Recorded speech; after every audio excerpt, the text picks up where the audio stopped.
Nyabingi, izina rimwe gusa ariko rifite amateka yambutse imisozi y'u Rwanda, rikanyura mu mashyamba ya Uganda, rikagera muri Ethiopia mu mitekerereze ya Rastafari, hanyuma rikambuka inyanja rikagera muri Jamaica, aho ryaririmbwe n'abahanzi bakomeye cyane ku isi. Mu Rwanda bamwita Nyabingi, mu bice by'amajyepfo ya Uganda no mu karere ka Great Lake bavuga Nyabingi cyangwa Nyabingi. Muri Jamaica no mu muco wa Rastafari bavuga Nyabingi.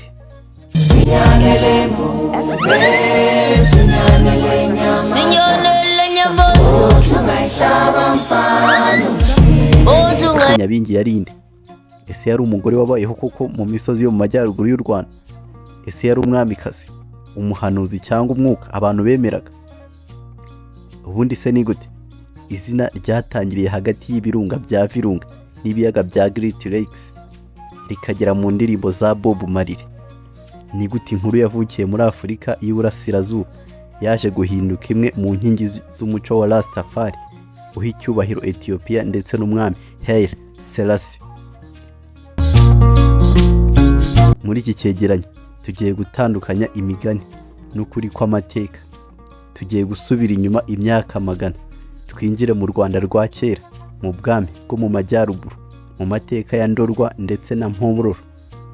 Tumenye inkomoko nyakuri ya Nyabingi, uburyo yabaye ikimenyetso cyo kurwanya abakoloni, impamvu kugeza uyu munsi izina rye rigikomeza kuvugwa kuva mu Rwanda kugeza muri Jamaica. Iyi ni inkuru ya Nyabingi. Iyi ni Echo Plus, urubuga rw'inkuru n'ibyegeranyo bicukumbuye. Mbahaye ikaze. Kugira ngo twumve Nyabingi, tugomba kubanza gusobanukirwa neza akarere yavukiyemo.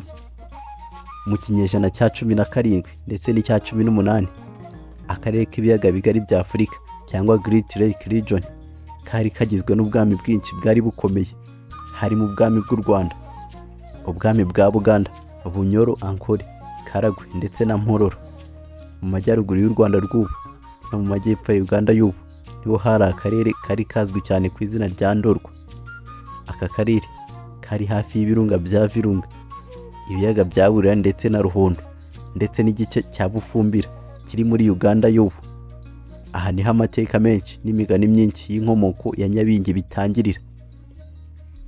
Amateka yemewe n'abashakashatsi avuga ko Nyabingi yabaye imyemerere n'umuryango w'abahanuzi wari ukomeye muri aka karere hagati y'ikinyejana cya 18 ndetse n'icya 19. Ariko amateka gakondo y'Abanyarwanda n'Abahororo atanga indi nkuru.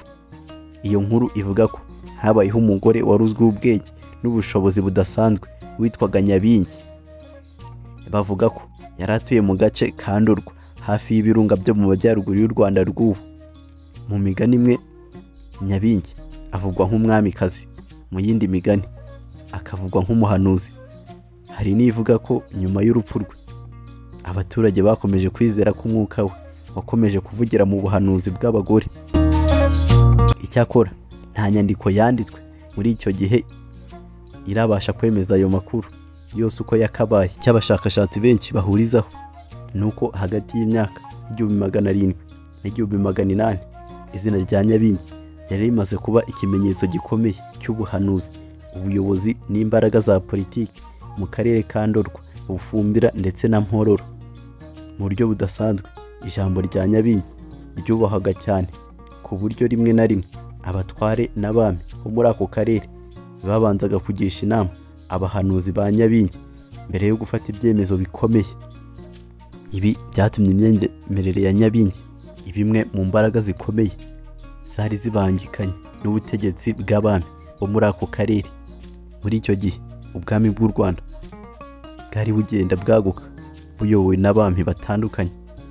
Uko ubwami bwagendaga bwaguka mu majyaruguru niko bwagendaga buhura n'uturere twari dusanzwe twubaha cyane imyemerere ya Nyabingi. Aha niho hatangiriye umubano ukomeye hagati y'amateka ya Nyabingi n'ubwami bw'u Rwanda. Mu ntangiriro z'ikinyejana cya 20 izina rya Nyabingi ryari rimaze imyaka myinshi irizwi mu karere k'ibiyaga bigari bya Afurika.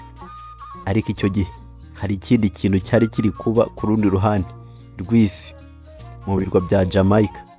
abakomoka ku banyafurika bari bamaze ibinyejana byinshi bahanganye n'ingaruka z'ubucakara, ivangura ndetse n'ubukoloni.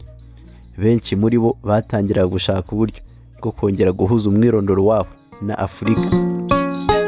Mu 1930 igihe Rastafari Makone yimikwaga nk'umwami wa Ethiopia akitwa Haile Selassie wa mbere, abantu benshi bakomoka ku banyafurika babonye muri uwo mwami ikimenyetso cy'icyizere ndetse n'ubwigenge.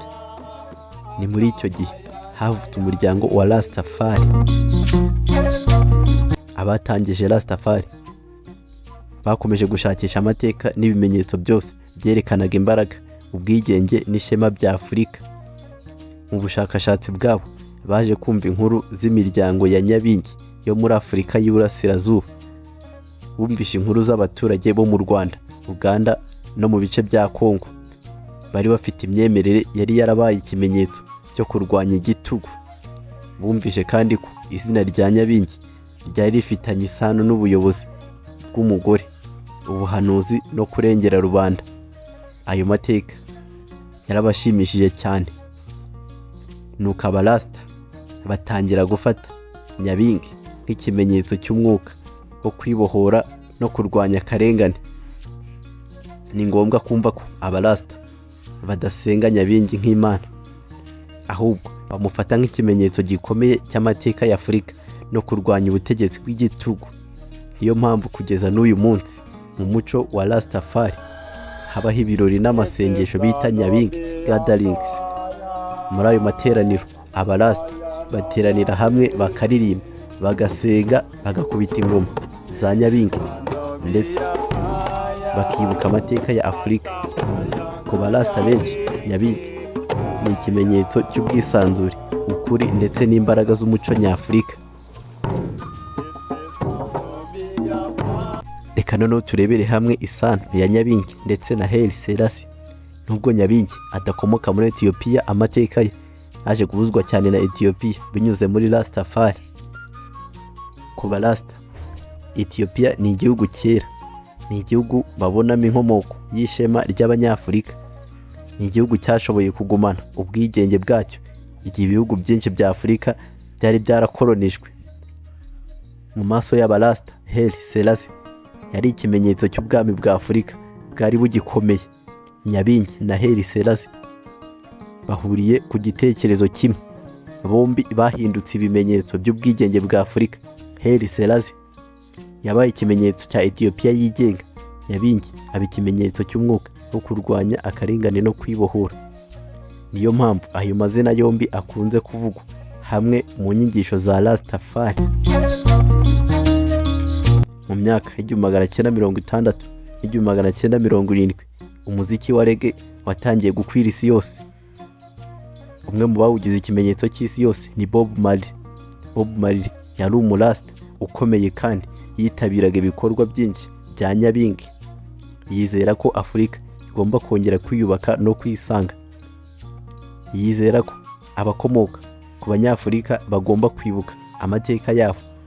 Yizeraga kandi ko abantu bagomba kurwanya akarengane no gukandamizwa. Ayo mahame yose yari afitanye isano n'ibitekerezo Nyabingi yari yaratangiye gushushanya mu mateka ya Afurika y'Iburasirazuba. Niyo mpamvu mu bihangano byinshi bya Bob Marley humvikanamo ubutumwa bwo kwibohora, kurwanya igitugu no kwibuka Afurika. Nubwo atakoze indirimbo izwi cyane yitwa Nyabingi, umwuka wa Nyabingi uri mu nkingi nyinshi z'umuziki wa reggae. Reka noneho turebere hamwe uko Nyabingi yahindutse ikimenyetso cyo kurwanya abakoloni. Mu mpera z'ikinyejana cya 19 no mu ntangiriro z'ikinyejana cya 20, Afurika y'Iburasirazuba yari yaratangiye kugwa mu maboko y'ibihugu by'i Burayi. Abadage n'Abongereza bari bamaze gufata ibice byinshi by'akarere. Muri Uganda y'Amajyepfo no mu turere twegereye u Rwanda, abaturage benshi bakomeje gukoresha izina rya Nyabingi nk'ikimenyetso cyo guhangana n'ubutegetsi bw'abakoloni. Abahanuzi n'abayobozi bo muri uwo muryango bashishikarizaga abaturage kutemera igitugu no kurengera umuco wabo. Ibi byatumye abakoloni batangira kubona Nyabingi nk'ikintu gishobora kubangamira ubutegetsi bwabo. Mu nyandiko z'abakoloni wo mu ntangiriro z'ikinyejana cya 20. Izina rya Nyabingi ryakunze kuvugwa rifitanye isano n'imyigaragambyo ndetse n'ubwigomeke. Nubwo iyo myigaragambyo itari iyobowe n'umuntu umwe, izina rya Nyabingi ryakomeje kuba ibendera ry'abarwanyaga igitugu. Ibi nibyo byatumye nyuma y'imyaka mike abarasta babona ko muri Nyabingi ari urugero rw'umwuka nyafurika wanze gucika intege imbere y'ubukoloni.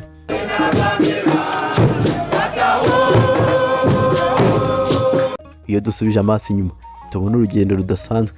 Izina ryatangiriye hagati y'imisozi y'akarere ka Great Lakes, rikura mu mateka n'imigenzo yo mu majyaruguru y'u Rwanda no mu bice bya Uganda, rihinduka ikimenyetso cy'ubuhanuzi, ubuyobozi ndetse n'ubwisanzure, riza guhinduka ibendera ry'abarwanyaga ubukoloni.